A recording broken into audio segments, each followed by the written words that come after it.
ఇప్పుడు ప్రధానమైన అంశం ఏంటంటే జంతువులకు సంబంధించిన కొవ్వు ఉందా లేదా, అది కదా ఇప్పుడు చర్చ.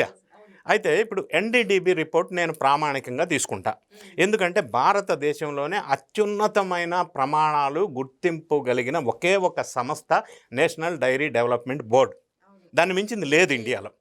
సో వాళ్ళు ఇచ్చిన రిపోర్ట్లో నేను కొన్ని పారామీటర్స్ తీసుకుంటా. For example S value, solvent value అంటారు.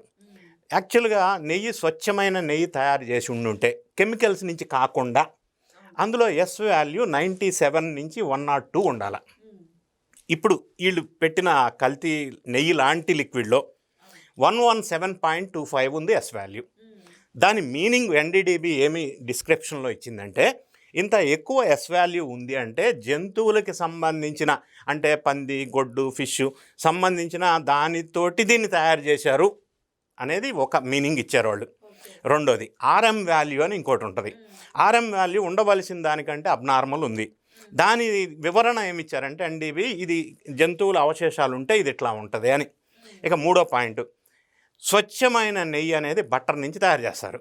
అందులో ప్రధానంగా మేజర్ కాంపోనెంట్ ఏమి ఉండాలి అంటే బిట్రిక్ యాసిడ్. కానీ వీళ్ళు పంపించిన శాంపుల్లో అసలు బిట్రిక్ యాసిడ్ లేదు, జీరో.